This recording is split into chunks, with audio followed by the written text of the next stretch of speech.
Haleluya seluruh jemaat Tuhan GKI Padang. Hari ini Minggu 8 November 2020. Kembali lagi kita berjumpa di Ibadah Raya Online GKI Padang. Bagaimanakah kabar Bapak Ibu Saudara di sepanjang minggu ini? Saya percaya ada banyak berkat yang kita alami di sepanjang minggu ini. Oleh sebab itu, mari kita naikkan syukur kita kepada Tuhan. Kami juga menyapa kepada Bapak Ibu Saudara yang baru pertama kali beribadah online GKI Padang. Selamat beribadah, Tuhan Yesus memberkati. Pada minggu depan tanggal 15 November 2020, kita akan melaksanakan ibadah raya offline atau secara langsung. Ibadah pertama dimulai jam 9 pagi sampai dengan jam 10 pagi, dan ibadah kedua dimulai jam 11 siang sampai dengan jam 12 siang. Saya mengundang dan mengajak seluruh jemaat Tuhan agar dapat mendaftarkan diri melalui pemimpin 4D atau tim di gereja untuk dapat mengikuti ibadah secara langsung. Dan ibadah online tetap bisa diakses melalui channel YouTube GKI Padang. Pada hari ini kembali kita akan diberkati dengan tema firman Tuhan mengalami Tuhan. Namun sebelumnya kita akan diberkati di ayat renungan Amsal 6 ayat 22. Saya akan membacakan terlebih dahulu Amsal 6 ayat 22. Jikalau engkau berjalan, engkau akan dipimpinnya. Jikalau engkau berbaring, engkau akan dijaganya. Jikalau engkau bangun, engkau akan disapanya. Mari sama-sama kita membacakannya. Amsal 6 ayat 22. Jikalau engkau berjalan, engkau akan dipimpinnya. Jikalau engkau berbaring, engkau akan dijaganya. Jikalau engkau bangun, engkau akan disapanya. Dalam setiap langkah kehidupan kita, mari kita libatkan Tuhan di dalamnya. Mari seluruh jemaat Tuhan, apakah kita siap untuk memuji menyembah Tuhan? Mari kita bersuka cita pada hari ini. Selamat beribadah, Tuhan Yesus memberkati. Halo GKI, mari sama-sama kita tinggikan Yesus. Hilangkan keraguanmu, sebab Dia bersama denganmu.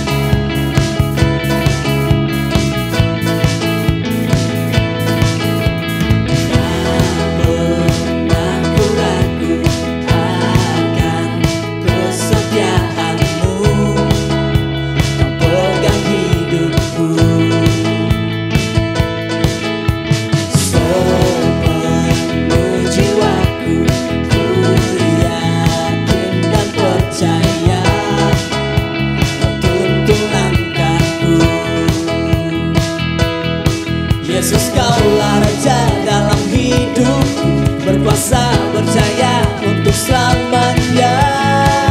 Hanya Kau Tuhan, sumber kekuatan, kuasa-Mu tercurah bagiku senantiasa. Denganmu Tuhan, ku kan berjalan dari kemuliaan sampai kemuliaan. Hanya Kau Tuhan, sumber kekuatan, kuasa-Mu tercurah bagiku senantiasa. Denganmu Tuhan, ku kan berjalan dari kemuliaan sampai kemuliaan selamanya.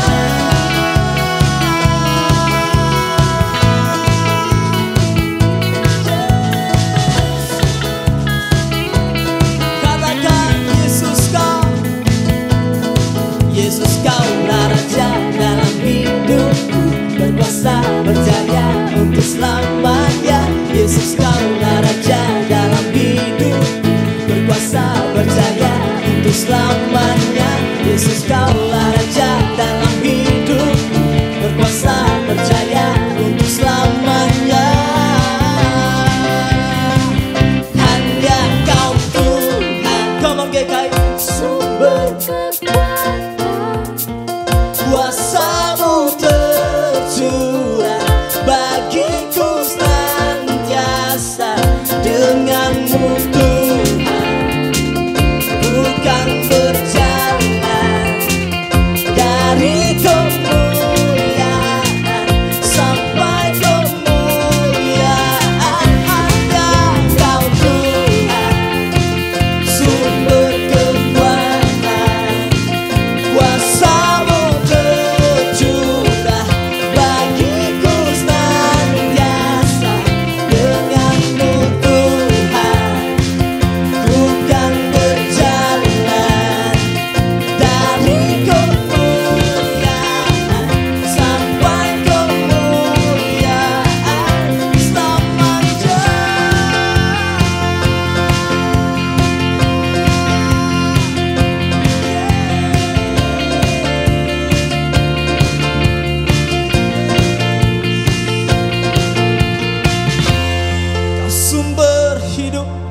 Engkau sumber pengharapan di dalam hidup kami Tuhan.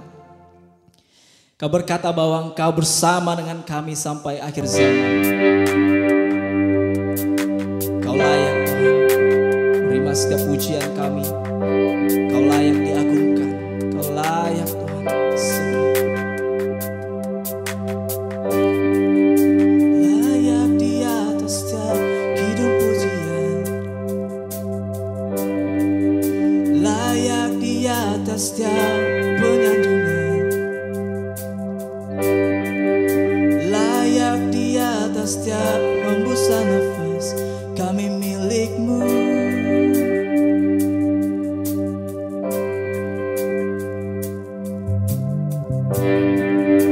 Yesus, nama di atas segalanya. Yesus, hanya Dia sanggup selamatkan. Layak di atas setiap hembusan nafas. Kami milik-Mu.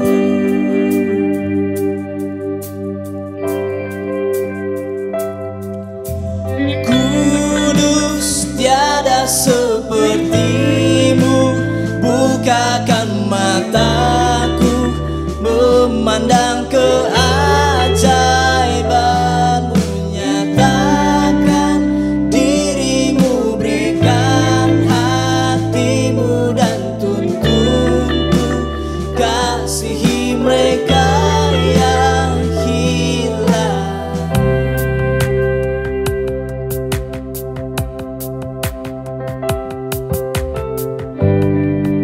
Yesus, nama di atas segalanya. Yesus, hanya Dia sanggup selamatkan. Layak di atas setiap hembusan nafas. Kami milik-Mu. Oh. Kudus, tiada seperti-Mu. Bukakan mataku memandang keajaiban-Mu. Nyatakan diri-Mu, berikan hati-Mu dan tuntunku.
agungkan nama Yesus kita.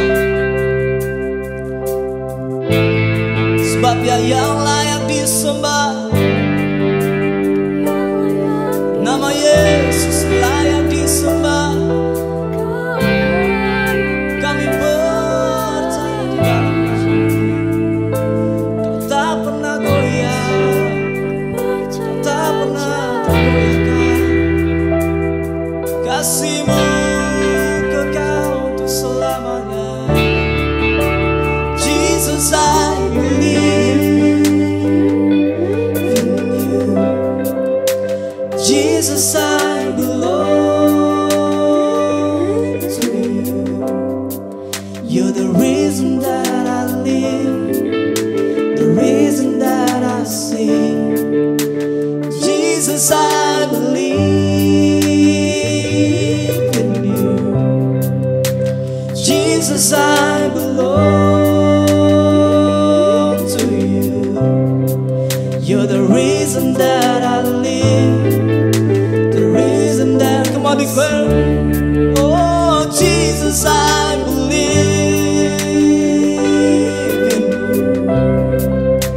Jesus, I belong to You. You're the reason that I live, the reason that I sing. You're the reason that I live, the reason that I sing.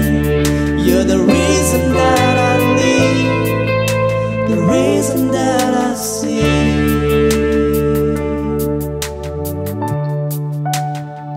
With all I am,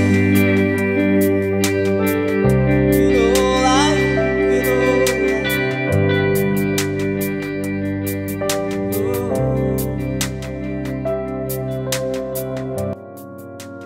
Bapa kami yang baik dalam kerjaan surga, pada saat ini ya Tuhan, kami menaikkan doa ucapan syukur kami kepadamu.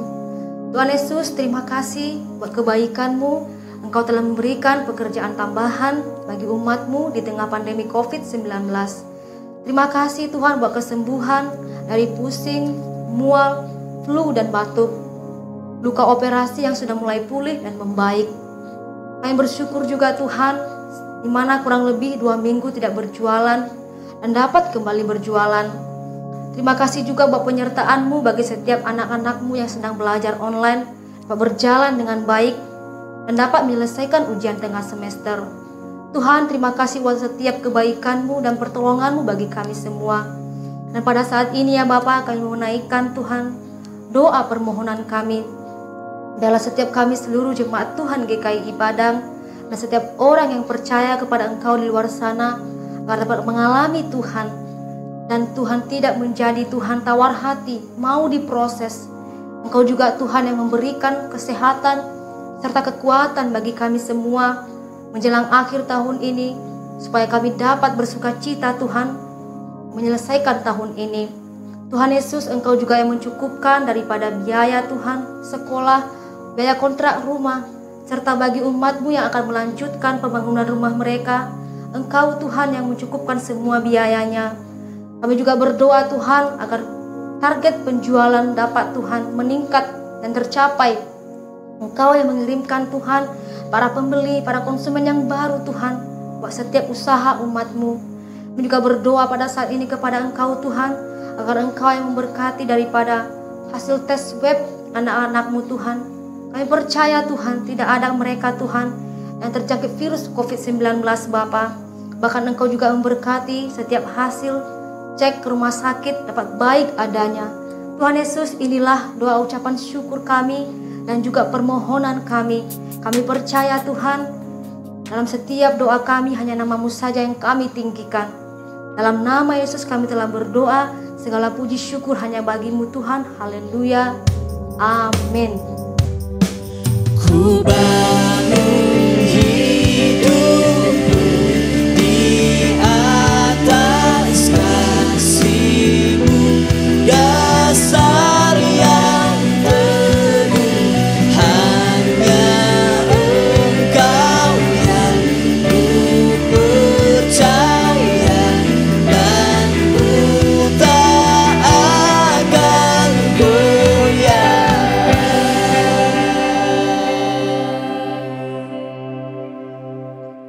Selamat hari Minggu GKI Padang. Ini adalah hari Sabat bagi kita, di mana kita semua kembali untuk beribadah, mengucap syukur, memuji dan meninggikan Tuhan. Saya yakin saat kita memuji dan menyembah Tuhan, beberapa waktu yang lalu kita dapat merasakan hadirat Tuhan. Saat kita memuji menyembah Tuhan, kita bisa rasakan betapa Tuhan dekat dengan kita, rindu untuk bersekutu dengan kita. Nah, hari ini kita kembali untuk mendengarkan firman Tuhan. Minggu lalu kita bersyukur karena kita dapat mengadakan ibadah tatap muka yang kedua kalinya. Suatu hal yang luar biasa, karena di dalam masa pandemi pun kita dapat menerapkan protokol dengan tidak melawan protokol yang ada dan kita tetap bisa melakukan ibadah tatap muka. Kami mengucapkan terima kasih buat setiap pelayan yang bekerja keras mengupayakan sehingga ibadah tatap muka ini bisa berjalan. Minggu lalu juga kita dengar firman Tuhan dari Gembala Sidang, di mana pada bulan ini kita belajar mengenai mengalami Tuhan. Dan pada minggu lalu, Gembala Sidang menyampaikan bahwa tanpa kita mengalami Tuhan, maka firman yang kita baca, doa yang kita naikkan, pujian yang kita angkat, semuanya akan terasa hambar, akan terasa hampa, tidak lagi berasa. Tentunya tema mengenai mengalami Tuhan yang sudah ditentukan dari tahun yang lalu dan disampaikan oleh Gembala Sidang pada awal tahun 2020 ini bukanlah suatu hal yang kebetulan. Walaupun kita belum tahu bahwa akan ada pandemi di tahun 2020, tetapi ketika Tuhan menyingkapkannya melalui Gembala Sidang bukan suatu hal yang kebetulan. Mengalami Tuhan menjadi suatu tema yang menarik untuk kita bahas pada bulan ini. Karena kalau kita bahas mengenai mengalami Tuhan, artinya tidak semua orang percaya sedang mengalami Tuhan. Ada kemungkinan, ada fase di mana kita bisa tidak lagi mengalami Tuhan. Atau mungkin beberapa dari kita yang beribadah pada hari ini ada atau sedang mengalami fase tidak lagi mengalami Tuhan. Ya betul bahwa kita masih dikatakan orang percaya, tapi kita tidak lagi mengalami Tuhan beserta dengan kita. Itu sebabnya Gembala Sidang berkata minggu lalu, tanpa kita mengalami Tuhan, atau bagi kita yang sedang di dalam fase tidak lagi mengalami Tuhan dalam hidup kita, maka saat kita baca firman, saat kita berdoa, saat kita memuji Tuhan, itu akan terasa hambar. Mari sama-sama saya mengundang kita untuk berdoa terlebih dahulu sebelum kita melanjutkan firman Tuhan. Bapa di dalam surga, di dalam nama Yesus, Engkau Allah yang baik, Allah yang tidak pernah meninggalkan kami, Allah yang selalu beserta dengan kami. Engkau adalah Allah Immanuel. Kami bersyukur karena Engkau tidak pernah berubah setiamu Tuhan dan tidak pernah berubah penyertaan-Mu. Sampai pada hari ini, tetap kami rasakan, tetap kami nikmati kebaikan-Mu. Engkau tidak pernah melupakan, tidak pernah meninggalkan kami. Bahkan tidak sedetik pun Engkau mengecewakan kami. Tidak sekalipun Tuhan. Oleh sebab itu kami bersyukur. Hari ini kami mau belajar mengenai firman-Mu tentang mengalami Tuhan di dalam keseharian kami. Mari Roh Kudus singkapkan. Berikan pewahyuan. Karena tanpa pertolongan-Mu, tanpa tuntunan-Mu Roh Kudus, firman ini tidak bisa kami mengerti. Kami butuh hadirat-Mu. Kami butuh tuntunan-Mu Roh Kudus supaya kami boleh mengerti. Bahkan apa yang saya sampaikan, biarlah hanya firman-Mu saja dan bukan hikmat manusia. Terpujilah nama-Mu Tuhan, kami mengucap syukur dan berdoa. Sama-sama kita berkata, amin. Sebentar lagi kita akan sampai di penghujung tahun 2020. Kurang lebih, gak sampai 2 bulan lagi kita akan menutup tahun ini. Tentunya tahun 2020 menjadi satu tahun yang mengejutkan bagi kita semua. Salah satu hal yang mendominasi tahun 2020 ini adalah adanya pandemi. Di mana pandemi ini merubah banyak sekali aspek dalam kehidupan kita. Banyak sekali merubah planning di dalam kehidupan kita. Pertanyaannya sebelum kita lanjut adalah, apakah kita selama tahun 2020 dengan begitu banyaknya perubahan, dengan begitu banyaknya masalah, apakah kita hanya mengalami masalah atau kita masih bisa mengalami Tuhan di dalam banyaknya masalah yang kita lewati? Bapak Ibu Saudara boleh tanya kiri kanan kita, kalau saudara sedang beribadah bersama, tanyakan apakah mereka hanya mengalami masalah atau mereka masih bisa merasakan, mengalami Tuhan dalam melewati masalah-masalah tersebut. Roma 8 ayat 28 dalam terjemahan sederhana Indonesia, saya bacakan, sekarang kita boleh yakin bahwa bagi kita semua yang mengasihi Dia, Allah selalu mengatur semua hal yang kita alami dan hadapi, supaya hal-hal itu menghasilkan kebaikan, karena kita adalah orang-orang yang sudah dipilihnya sesuai dengan rencananya. Dikatakan bahwa Allah selalu mengatur semua hal yang kita alami dan hadapi. Dalam segala hal, apakah menurut kita hal ini baik, ataukah hal ini yang buruk yang sedang terjadi? Allah ada mengaturkan sebuah hal. Allah tidak pernah meninggalkan kita.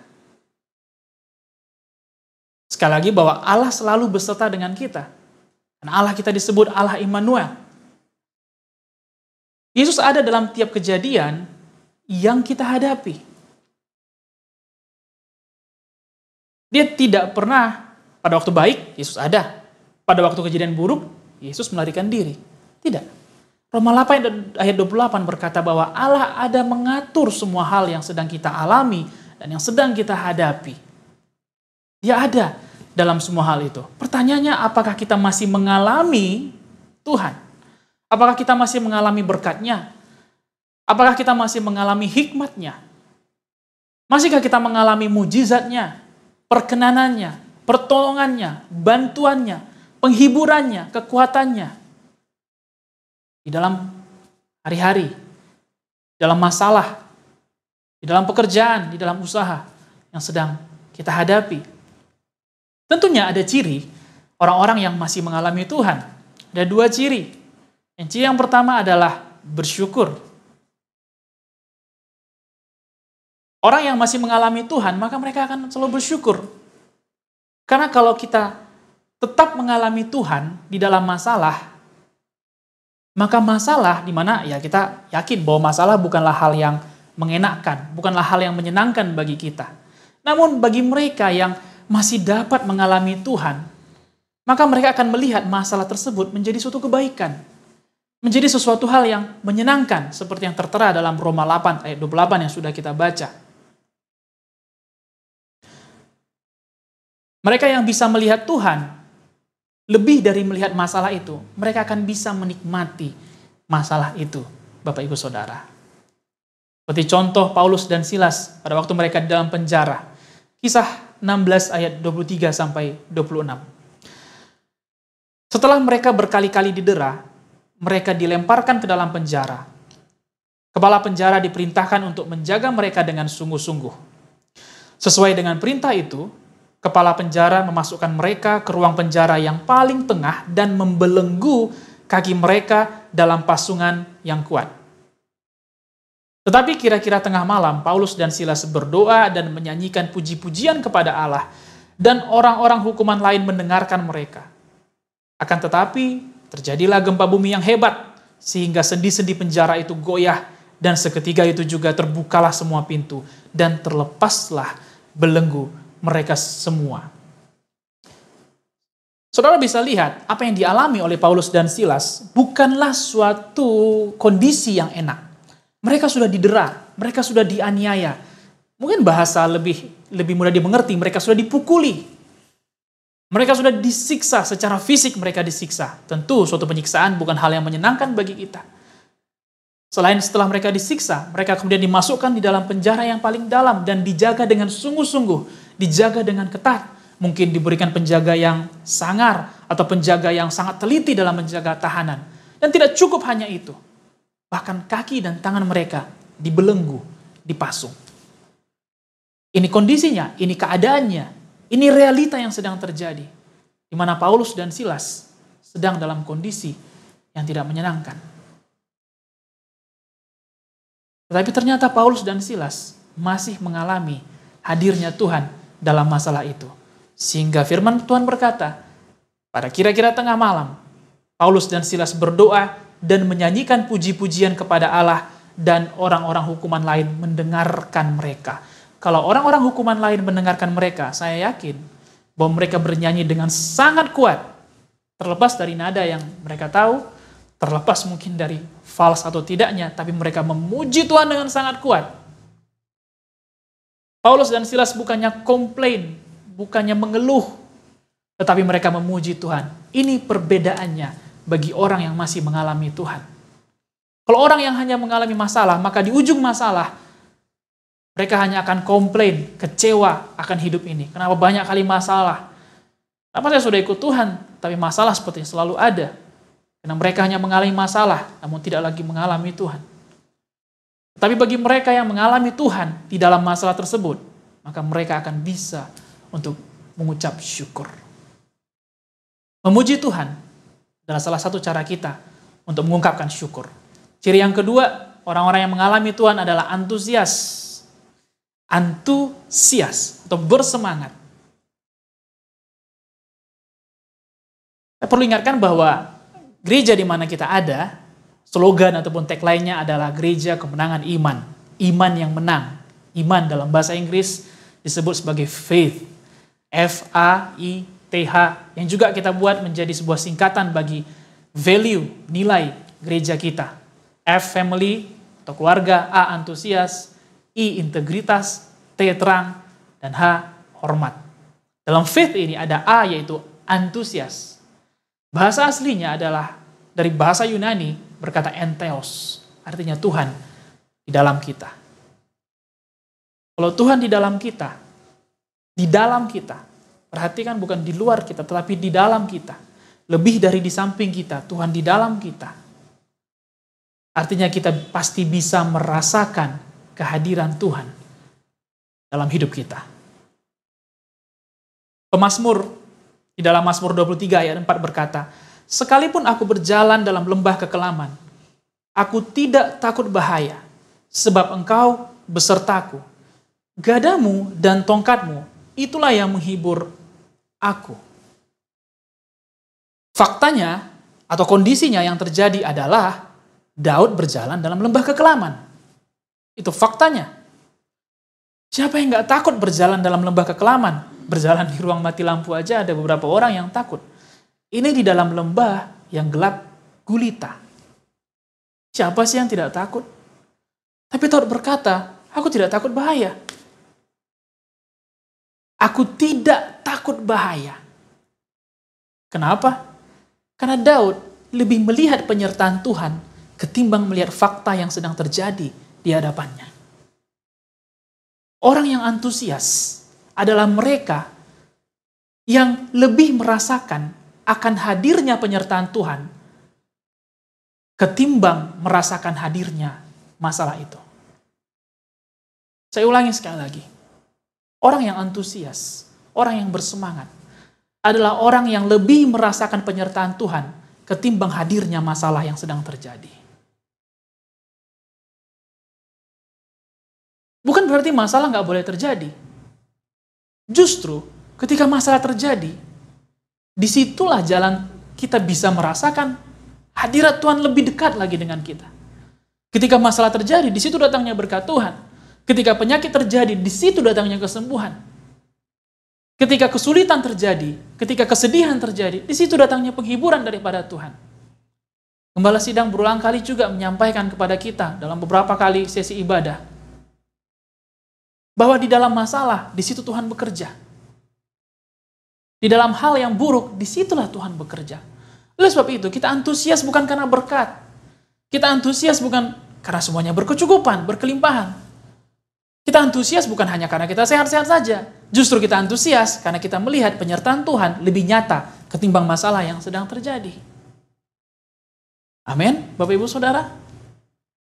Penyertaan Tuhan, seperti yang dikatakan Daud, membuat kita merasa tidak takut dan membuat kita terhibur. Tidak takut dan terhibur. Bukankah ini yang kita perlukan dalam hari-hari ini? Bukankah ini yang kita perlukan di dalam masa-masa yang tidak menentu seperti yang sedang kita hadapi? Bahwa kita perlu untuk merasakan ketidaktakutan dan kita perlu merasakan untuk terhibur. Dua hal ini akan bisa kita rasakan, akan bisa kita dapatkan kalau kita bisa mengalami Tuhan. Ini judul firman Tuhan pada hari ini, yaitu kunci untuk mengalami Tuhan. Kunci yang pertama, saya akan bagikan 2 kunci pada hari ini. Kunci yang pertama adalah kekudusan. Imamat 20 ayat 26 berkata, "Kuduslah kamu bagiku, sebab aku ini Tuhan, kudus.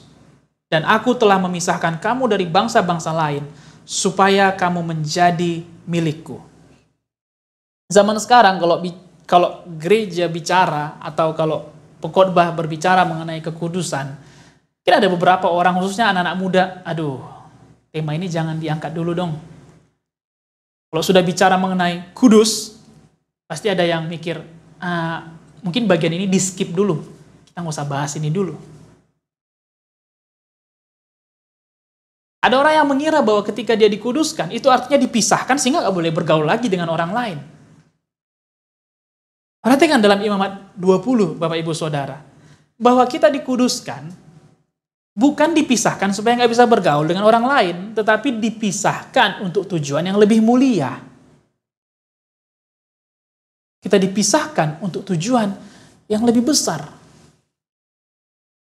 Kalau bahas kekudusan, ada yang bilang, ini udah nggak relevan lagi, ini sudah zaman modern. Kekudusan itu bicara hal yang lalu, bicara hal yang kuno. Kita bisa bicara tentang kekudusan itu hal kuno kalau kita melihatnya dari sudut pandang paradigma agamawi. Karena mungkin ada orang yang menganggap menjadi kudus itu artinya menjadi freak, menjadi orang aneh, menjadi orang, mungkin bagi bahasa anak-anak mudanya, menjadi orang yang kolot, menjadi orang yang kampungan. Firman Tuhan yang kita sembah, firman Tuhan yang kita pelajari, Allah yang kita sembah, firman Tuhan itu selalu baru setiap pagi, selalu baru setiap hari. Tidak pernah terlalu kolot untuk dibahas. Kalau kita menganggap bicara kekudusan adalah menjadi orang yang aneh, tentu sulit bagi kita untuk mempelajari dan untuk menerapkan kekudusan di dalam diri kita. Tapi kalau kita mengerti bahwa kita dipisahkan untuk dipakai Tuhan untuk tujuan yang lebih mulia dari yang kita pikirkan, lebih mulia daripada yang kita rencanakan, lebih besar daripada yang bisa kita tuliskan dalam diari kita, maka kita tahu bahwa kita perlu untuk dikuduskan. Kudus adalah suatu kondisi atau atmosfer di mana Tuhan bisa bekerja secara bebas di dalam kita dan melalui kita. Kita nggak bisa dipakai Tuhan kalau kita tidak kudus. Di dalam Mazmur 24 ayat 3-5, siapakah yang boleh naik ke atas gunung Tuhan? Siapakah yang boleh berdiri di tempatnya yang kudus? Orang yang bersih tangannya dan murni hatinya, yang tidak menyerahkan dirinya kepada penipuan dan yang tidak bersumpah palsu. Dialah yang akan menerima berkat dari Tuhan dan keadilan dari Allah yang menyelamatkan dia.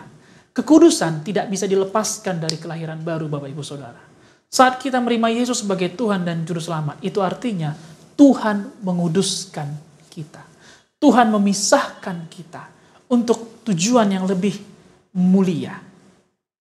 Mazmur berkata dalam Mazmur 24, bahwa siapakah yang boleh berdiri di tempatnya, di tempat Tuhan yang kudus?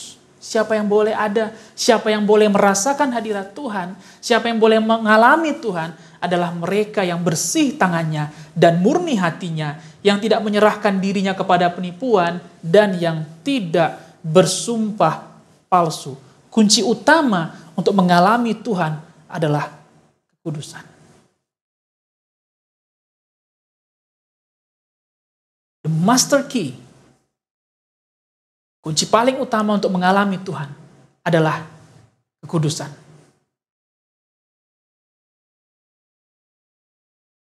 Kita menjadi kudus bukan karena kita, bukan karena perbuatan baik kita.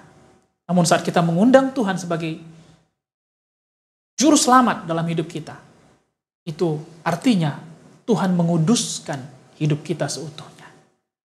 Namun untuk menjaganya, itu adalah tugas kita. Untuk menjaga kekudusan itu adalah tugas kita. Analoginya seperti seorang anak kecil. Kita semua pasti melewati masa kanak-kanak. Pada waktu kanak-kanak kita pasti sering untuk bermain kotor ya. Mungkin main hujan lah atau main tanah. Saya dulu sering juga untuk main kelereng, sangat kotor sekali tentunya. Dan pada waktu saya kecil, saya tentunya tidak tahu cara mandi yang bersih. Hingga orang tua saya memandikan, membersihkan saya. Walaupun kemudian nantinya besoknya saya mungkin main kelereng lagi, kotor lagi, ya orang tua saya memandikan saya betul-betul bersih. Sampai benar-benar bebas dari bau. Tapi sangat lucu kalau sudah dewasa, sudah remaja, dewasa, masih dimandikan oleh orang tua. Benar bukan? Kalau orang dewasa, orang sudah beranjak besar, dia merasa malu untuk dimandikan. Mereka akan merasa malu untuk dimandikan. Karena mereka harusnya sudah bisa mandi, sudah bisa membersihkan tubuh mereka sendiri. Demikian juga kita, orang-orang percaya. Pada waktu itu kita, anak-anak rohani, awal lahir baru, Tuhan menguduskan kita. Menyucikan tubuh, jiwa, dan roh kita. Namun seiring daripada pengikutan kita, kita perlu mengusahakan untuk menjaga kekudusan kita. Karena dengan menjaga kekudusan, sama artinya kita dengan menjaga hadirnya Tuhan di dalam hidup kita. Yesaya 59 ayat 1-2. Sesungguhnya tangan Tuhan tidak kurang panjang untuk menyelamatkan, dan pendengarannya tidak kurang tajam untuk mendengar. Tetapi yang merupakan pemisah antara kamu dan Allahmu ialah segala kejahatanmu. Dan yang membuat dia menyembunyikan diri terhadap kamu sehingga ia tidak mendengar ialah segala dosamu. Mungkin ada yang kita berpikir bahwa kita tidak lagi mengalami Tuhan karena terlalu banyak masalah. Mungkin ada kita yang berpikir kita nggak lagi ngalamin Tuhan karena terlalu besar masalah, sehingga masalah ini yang memblok mata kita untuk melihat Tuhan. Bukan, Bapak Ibu Saudara. Yesaya berkata bahwa ada penghalang, ada sekat, ada penutup, ada blok, ada yang membutakan kita untuk bisa melihat hadirnya Tuhan beserta dengan kita. Untuk bisa melihat bahwa Dia adalah Allah Immanuel, yaitu dosa dan kejahatan kita.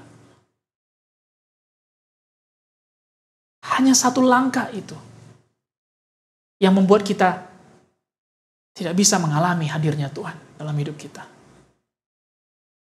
Dosa dan kejahatan memisahkan kita. Dosa dan kejahatan membuat kita tidak bisa melihat bahwa Tuhan itu tidak pernah beranjak. Dari Yesaya ini kita bisa simpulkan, kalau ada kita atau kalau ada fase dalam hidup kita, kita tidak mengalami Tuhan, bukan karena Tuhan cabut dari hidup kita. Bukan karena Tuhan pergi dari hidup kita. Bukan karena Tuhan meninggalkan kita. Tidak. Dia di tempat yang sama. He is still in the same position. Dia tetap ada di samping kita. Bahkan dia tetap ada di dalam kita. Tapi karena ada dosa, karena ada ketidakkudusan yang kita masih pelihara dalam hidup kita, itu yang membuat kita tidak bisa merasakan hadirnya, padahal Dia tidak pernah jauh dari kita. Lebih daripada kita melakukan kegiatan agama kita, lebih daripada kita melakukan ibadah kita, marilah kita lebih lagi menjaga kekudusan kita. Marilah kita menjaga kekudusan yang sudah dianugerahkan Tuhan melalui kematiannya di kayu salib. Matius 5 ayat 8 berkata, berbahagialah orang yang suci hatinya, karena mereka akan melihat Allah. Bagaimana cara kita menjaga kekudusan? Kita nggak bisa jaga dari luar ke dalam. Jaganya dari dalam keluar. Hati kita yang terlebih dahulu harus suci. Baru kemudian pikiran kita memikirkan perkara-perkara yang baik. Dan akhirnya akan keluar melalui perbuatan kita, perbuatan yang baik. Sekali lagi, bicara kekudusan bukan membuat kita jadi orang aneh. Bukan membuat kita jadi orang yang kampungan, tidak. Tetapi justru membuat kita menjadi orang yang menghadirkan Tuhan dimanapun kita berada. Bukankah itu yang kita perlukan? Kehadiran Tuhan di dalam masa-masa sukar seperti ini. Oleh sebab itu, kunci yang pertama adalah Mari kita menjaga kekudusan kita sebagai gereja Tuhan. Kunci yang kedua adalah ketaatan. Bicara mengenai kekudusan maksud saya. Bicara mengenai kekudusan tidak bisa dilepaskan dari bicara mengenai ketaatan. Karena kalau bicara kekudusan, bicara mengenai aturan-aturan agama, maka ada waktunya kita akan bosan untuk menjalaninya. Itu sebabnya ada orang-orang yang berubah dari kasihnya semula. Ada orang yang menggebu-gebu awalnya, lalu kemudian beralih menjadi kembali kepada manusia lamanya. Karena mereka melihat kekudusan sebagai suatu hal, peraturan-peraturan agamawi. Lagi senang dilakukan, lagi nggak senang tidak dilakukan. Ketaatan adalah dasar pemahaman yang benar untuk melakukan kekudusan. Kita kudus bukan karena agama. Kita menjaga kekudusan karena kita belajar taat kepada firman Tuhan. Yesaya 36 ayat 26 sampai 28. Yesaya bicara mengenai pembaharuan Israel. Kamu akan kuberikan hati yang baru dan roh yang baru di dalam batinmu. Dan aku akan menjauhkan dari tubuhmu hati yang keras dan kuberikan kepadamu hati yang taat. Rohku akan kuberikan diam di dalam batinmu dan aku akan membuat kamu hidup menurut segala ketetapanku.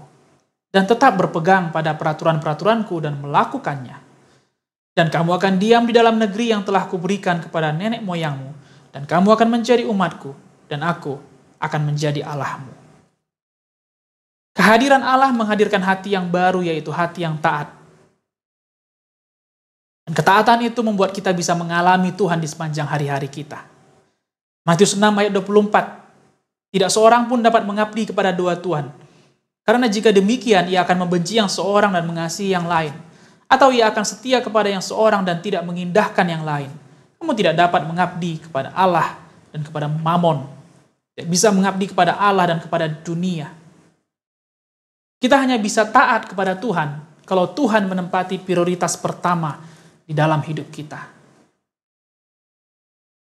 Ada orang-orang yang hari ini bingung menentukan prioritasnya. Siapa nomor 1, siapa nomor 2, siapa nomor 3, siapa nomor 4. Akibatnya begitu banyaknya masalah yang terjadi khususnya dalam masa pandemi ini. Akhirnya fokus kepada uang saja. Fokus kepada bagaimana supaya sehat saja. 1 minggu yang lalu saya banyak home visit kepada pasien-pasien. Kebanyakan mereka yang sudah sembuh dari COVID, yang saya jumpai, yang saya temui ke rumah mereka. Saya masih trauma dok, saya masih takut dok. Sehingga mereka sibuk memikirkan bagaimana supaya mandi. Sibuk memikirkan bagaimana supaya vitaminnya cukup. Sibuk memikirkan bagaimana stok maskernya supaya tetap lengkap. Ya itu baik. Itu baik. Tapi ada yang lebih penting daripada itu. Ada yang lebih prioritas daripada itu Bapak Ibu Saudara. Sepandai-pandainya pun kita jaga kesehatan kita. Kita akan mungkin terkena penyakit. Sebaik-baiknya pun kita menjaga keuangan kita. Bukan berarti kemiskinan, kesulitan tidak bisa menghampiri kita. Bisa, mungkin saja untuk terjadi di dalam hidup kita. Tetapi kalau bagi kita yang taat, bagi saudara untuk memilih untuk taat kepada Tuhan, taat kepada firman Tuhan, ketaatan itu menghadirkan Tuhan di dalam kehidupan kita. Kita hanya bisa taat kalau kita menentukan Tuhan sebagai prioritas utama di dalam hidup kita. Ketaatan menuntut kita membuat prioritas di dalam hidup ini. Karena ada kalanya ketaatan membuat kita melakukan hal yang mustahil untuk kita lakukan. Seperti ketika Abraham mempersembahkan Ishak. Ishak adalah anak tunggalnya Abraham. Anak janji Allah kepada dia. Anak iman dari Abraham. Kejadian menceritakan bagaimana Tuhan menuntut. Tuhan memberikan pencobaan bagi Abraham. Apakah dia mau mempersembahkan Ishak menjadi korban persembahan kepada Tuhan? Apa yang Tuhan minta? Menuntut ketaatan dari Abraham. Abraham tidak ragu sedikit pun. Dia bawa anaknya ke atas gunung. Berulang kali Ishak bertanya, mana domba yang mau kita persembahkan ayah? Pak, mana domba yang mau kita persembahkan? Karena Ishak tentunya tahu bahwa mempersembahkan sesuatu kepada Tuhan biasanya adalah domba ataupun kambing. Dia selalu bertanya, saya yakin hati Bapa mana yang tidak remuk mendengarkan Anaknya bertanya, padahal yang menanya itu adalah domba yang akan disembelih nantinya. Tapi dia terus menjawab bahwa Tuhan yang akan menyediakannya. Tuhan yang akan menyediakannya. Dan sampai di gunung di mana dia akan mempersembahkan Ishak, sampai detik terakhir pun, Abraham tetap mengangkat pisau untuk mempersembahkan anaknya. Dan di waktu itu, di waktu puncak tersebut, Tuhan melihat betapa ketaatan Abraham yang menggerakkan Tuhan, yang membuat Tuhan selalu hadir di dalam kehidupan Abraham. Kalau kita yakin bahwa Tuhan hadir dalam hidup kita, kalau kita rindu dia selalu menemani kita, maka bukan kita yang bukan kita yang menuntun Tuhan, tapi biarkan hidup kita dituntun oleh Tuhan. Dan ketaatan membuat kita berjalan sesuai dengan tuntunan Tuhan. Roma 10 ayat 17 berkata, jadi iman timbul dari pendengaran, dan pendengaran oleh firman Kristus. Iman timbul dari pendengaran, dan pendengaran akan firman Kristus. Yakobus 1 ayat 22 berkata, tetapi hendaklah kamu menjadi pelaku firman, dan bukan hanya pendengar saja. Sebab jika tidak demikian, kamu menipu diri sendiri. Kita mendengar firman, muncul iman. Ketika muncul iman, kita perlu ketaatan untuk bisa hidup di dalam iman itu. Kenapa kita perlu iman? Karena iman adalah kacamata kita untuk bisa melihat kehadiran Tuhan di dalam hidup kita. Iman adalah kacamata untuk melihat bahwa Tuhan lebih real, bahwa Tuhan lebih nyata daripada masalah kita.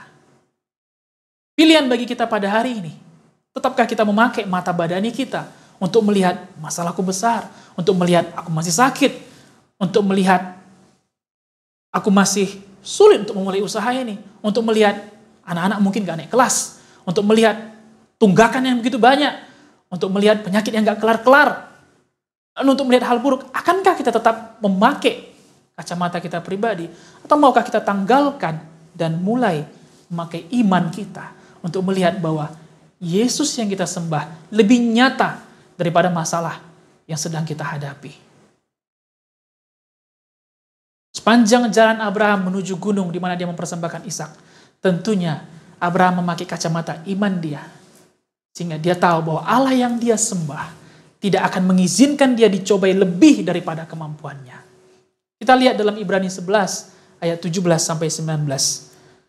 Karena iman maka Abraham tatkala ia dicobai mempersembahkan Ishak, ia yang telah menerima janji itu rela mempersembahkan anaknya yang tunggal, walaupun kepadanya telah dikatakan, keturunan yang berasal dari Ishaklah yang akan disebut keturunanmu.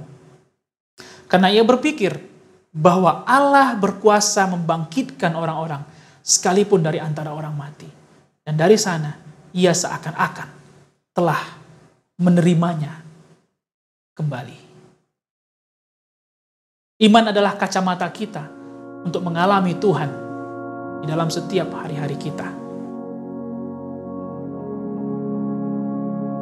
Mari Bapak Ibu Saudara, dalam tema ini, dalam pembelajaran kita selama 1 bulan ini, yaitu untuk mengalami Tuhan. Mengalami Tuhan bukan berarti kita nggak akan melewati masalah. Justru di dalam melewati masalah itu kita akan bisa mengalami Tuhan. Yaitu dengan cara menjaga kekudusan kita dan kita belajar untuk taat. Tidak cukup hanya dengan iman. Tidak cukup hanya dengan iman. Setelah kita punya iman, kita mulai melakukan dengan taat.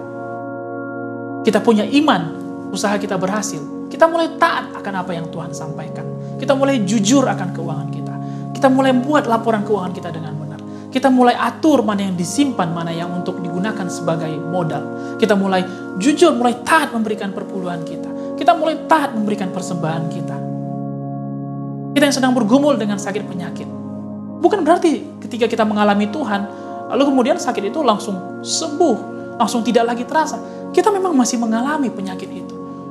Tapi ketika kita dengar firman Tuhan bahwa oleh belu-bilurnya kita sudah sembuh, iman kita timbul. Dan ketika iman kita timbul, kita mulai belajar untuk taat menghidupi iman tersebut. Kita mulai menjaga makanan kita. Kita mulai menjaga kesehatan olahraga kita. Kita mulai lebih aktif bergerak. Kita mulai tidak makan sembarangan. Kita mulai berdoa bagi obat yang sedang kita makan. Dan kita mulai berdoa akan next step, apa langkah-langkah yang akan kita lakukan. Ketaatan. Dan sembari itu semua kita lakukan, the master key, kunci utamanya adalah menjaga kekudusan. Karena apapun yang kita lakukan tanpa kekudusan, Tuhan tidak akan hadir di dalam apa yang kita kerjakan. Saya harap ini untuk memberkati kita semua. Mari kita bersyukur.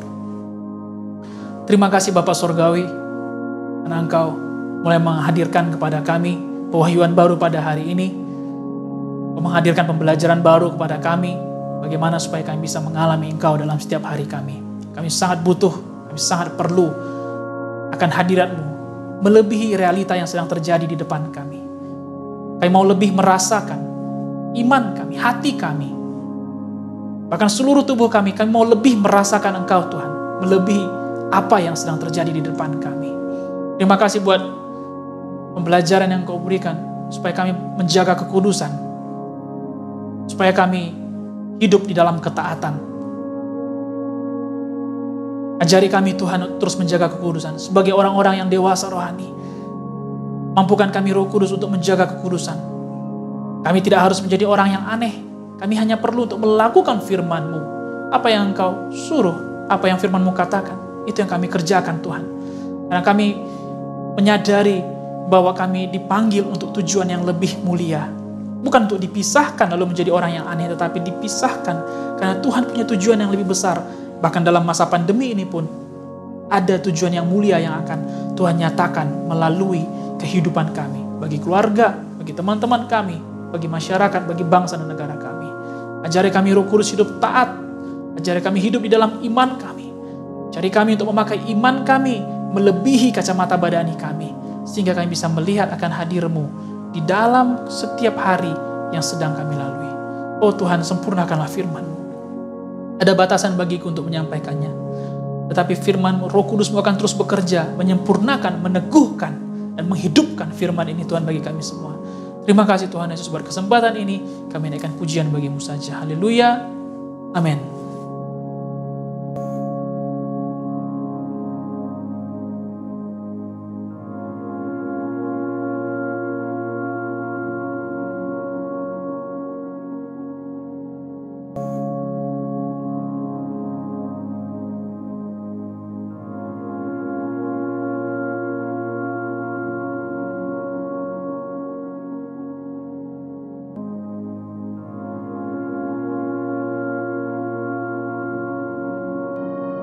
Kita akan menutup ibadah kita, Bapak Ibu Saudara.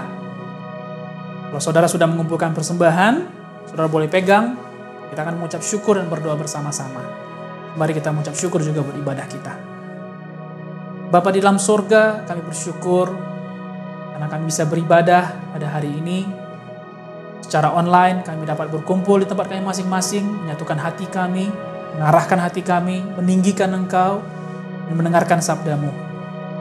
Kami juga mengumpulkan persembahan kami, sebagian yang kami sudah terima, yang dari pekerjaan yang kami kerjakan Tuhan, yang berikan kepadamu sebagai bentuk ucapan syukur kami. Kami mau berikan dengan hati yang sungguh-sungguh, yang terbaik kami mau berikan kepadamu Tuhan, dengan rela hati. Persembahan kami ini bukan menjadi sebuah hal yang rutinitas, bukan menjadi sebuah kewajiban agamawi, tapi kami mau berikan persembahan kami karena kami begitu menyadari bahwa apa yang kami terima, bahkan hidup kami ini pun semua karena kebaikan Tuhan. Biarlah ini jadi persembahan yang menyenangkan hati-Mu dan juga untuk menolong pekerjaan-Mu melalui gereja GKI Padang. Terima kasih Tuhan, kami ucap syukur kami boleh beribadah pada hari ini. Terima kasih untuk firman yang sudah Engkau singkapkan, bahwa Engkau Tuhan yang selalu ada serta dengan kami. Bahkan lebih lagi Engkau ada di dalam kami. Engkau tidak jauh dari kami, Engkau ada di dalam kami. Oleh firman pada hari ini, bantu kami Roh Kudus, untuk kami mengerjakan, melakukan kekudusan dan ketaatan. Supaya kami boleh mengalami Engkau Tuhan. Di akhir tahun, di penghujung tahun seperti ini, kami mau lebih dalam lagi untuk mengalami-Mu Tuhan. Sehingga mulut kami mengucap syukur dan tubuh kami terus bersemangat. Karena kami mengalami Engkau lebih daripada apapun. Tuhan berkatilah Indonesia. Memberkatilah pemerintahan kami, seluruh wakil rakyat yang ada. Berkati juga Tuhan, kami berdoa bagi Sumatera Barat, di Kota Padang, gubernur, wakil gubernur, seluruh jajaran wali kota, wakil wali kota.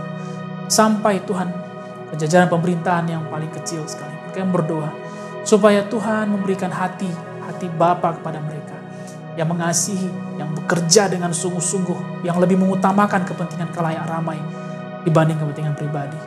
Bagi rencana pilkada pada bulan depan juga boleh berjalan sesuai dengan peraturan yang berlaku. Berjalan dengan baik, menolak segala kampanye hitam tidak akan bisa menimpa kota kami. Tuhan selamatkan kota kami dari segala mara bahaya. Tidak ada yang bisa menjamah kota kami. Berdoa juga bagi pandemi yang terjadi bagi kota kami. Tidak akan bertambah parah. Semua masyarakat bersatu hati patuh kepada protokol yang sudah diberikan. Sehingga sama-sama kami dapat menyesuaikan diri. Dan pandemi ini kami dapat lewati bersama-sama. Mampukan gerejamu juga Tuhan. Gembala sidang, keluarga, full-timer, para leaders yang ada di dalam gereja GKI Padang. Bergandengan tangan kami semua Tuhan. Sehingga tahun ini kami tutup dengan sukacita, dengan senyuman, dengan kemenangan. Karena kami bisa melewatinya bersama-sama dengan Tuhan. Terima kasih Bapa, segala pujian, segala hormat bagimu. Kami akhiri ibadah kami, dan kami akan masuk ke dalam kehidupan kami sehari-hari. Perlu Roh Kudus untuk ingatkan kami terus akan kebenaran firman-Mu. Di dalam nama Yesus kami mengucap syukur, percaya berkat-Mu menyertai kami dari hari ini sampai Kau datang kedua kalinya. Haleluya. Sama-sama kita yang percaya berkata, amin. Happy Sunday, Bapak Ibu Saudara semua. Selamat beraktivitas kembali dan mari kita nikmati hari ini juga bersama dengan keluarga dan teman-teman kita. Sekali lagi, Tuhan Yesus memberkati.